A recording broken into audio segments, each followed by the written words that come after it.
ದಯಮಾಡಿ ಸಚಿವರು ಅದರ ಬಗ್ಗೆ ಸ್ಪಷ್ಟವಾದ ಉತ್ತರವನ್ನು ಕೊಡಬೇಕಂತ ಅಧ್ಯಕ್ಷರ ಮುಖಾಂತರ ವಿನಂತಿ ಮಾಡ್ಬೋದು.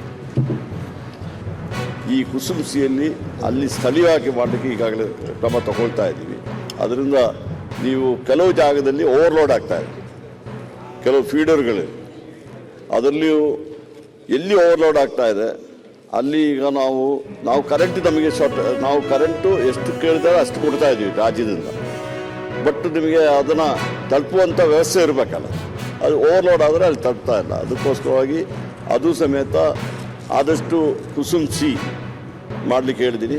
ಮತ್ತು ಈಗಾಗಲೇ ತಮ್ಗೆ ಗೊತ್ತಿದೆ ಎಲ್ಲ ಕಡೆಯೂ ನಾವು ಈ ಸಬ್ಸ್ಟೇಷನ್ಗಳು ಬಹುಶಃ ನಾನೆಲ್ಲರಿಗೂ ಎಲ್ಲ MLAಗಳಿಗೆ ಸೇಮ್ ಕ್ವಶನ್ಸೇ ಆಗಾಗ ಬರ್ತಾ ಇದೆ. ಎಲ್ಲ MLAಗಳು ಹೇಳ್ತಾ ಇದ್ದೀನಿ, ಈ ವರ್ಷ ಸುಮಾರು 56 ಸಬ್ಸ್ಟೇಷನ್ ತಗೊಂಡಿದ್ವಿ.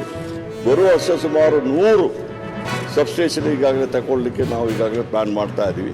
ಬಹುಶಃ ಇನ್ನೊಂದು 2-3 ವರ್ಷದಲ್ಲಿ ಈ ಸಮಸ್ಯೆ ಪರಿಹಾರ ಮಾಡಲಿಕ್ಕೆ ಪ್ರಯತ್ನ ಮಾಡ್ತಾ ಇದ್ದೀವಿ.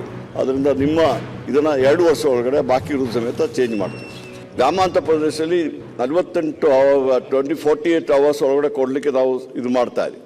ಅಲ್ಲಿ 1912 ಇದೆ ಅಮ್ಮ, ನೀವು ಹೇಳ್ತಾ ಇದ್ರಾಗ 1912 ಕಂಪ್ಲೇಂಟ್ ಇದೆ. ಮೊನ್ನೆ ನಾವೇನು ಮಾಡಿದ್ದೀವಿ, ಅಲ್ಲಿ ರೆಕಾರ್ಡ್ ಆಗ್ತದೆ ಎಷ್ಟು ಟೈಮ್ ಒಳಗಡೆ ಕಂಪ್ಲೇಂಟ್ ಬಂದಿದೆ ಅದಟ್ಟು ಪ್ರತಿಯೊಬ್ಬರು ರೈತರುಗಳು ಆ 1912ಗೆ ಅದು ಟೋಲ್ ಫ್ರೀ ನಂಬರ್ ಅದು ಮಾಡಿದರೆ ನಮ್ಮವ್ರ ಸಮೇತ ಆನ್ಸರಬಲ್ ಆಗಿರ್ತಾರೆ. ಅದನ್ನು ಮಾಡಿ ಅಂತ ಹೇಳಿದರೆ ಎಲ್ಲಿಯಾದರೂ ಮಾಡದೇ ಇದ್ದರೆ ನಮಗೆ ಕಂಪ್ಲೇಂಟ್ ಬಂದರೆ ಇಮಿಡಿಯೇಟಾಗಿ we can take action against those people. ಏನಾದರೂ ಯಾಕಂದ್ರೆ ನಾನು ಫಸ್ಟ್ ಕೇಳೋದು ಎಲ್ಲ ರಿವ್ಯೂ ಮೀಟಿಂಗಲ್ಲಿ, ನಿಮ್ಮಲ್ಲಿ ಟ್ರಾನ್ಸ್ಫಾರ್ಮರ್ ಬ್ಯಾಂಕಲ್ಲಿ ಇದೆಯಾ ಅಂತ ಕೇಳಿದ್ದಾರೆ. ಎಲ್ಲ ಕಡೆಯೂ ಟ್ರಾನ್ಸ್ಫಾರ್ಮರ್ ಬ್ಯಾಂಕಲ್ಲಿ ಎಕ್ಸ್ಟ್ರಾ ಇಟ್ಟಿದ್ದಾರೆ, ರಿಪೇರಿ ಸೆಂಟರ್ಗಳು ಸಮೇತ ಇದೆ. ಅದರಿಂದ ಟ್ರಾನ್ಸ್ಫಾರ್ಮರ್ ಇಲ್ಲ ಅಂತ ಹೇಳಲಿಕ್ಕೆ ಆಗೋದಿಲ್ಲ, ಯಾಕಂದ್ರೆ ಯಾವ ನಮ್ಮ ಆಫೀಸರ್ಗಳು ಹೇಳಿ you divide people, we unite people. ನಮಗೂ ನಿಮಗೂ ಮನೆ ಸಭಾಧ್ಯಕ್ಷರು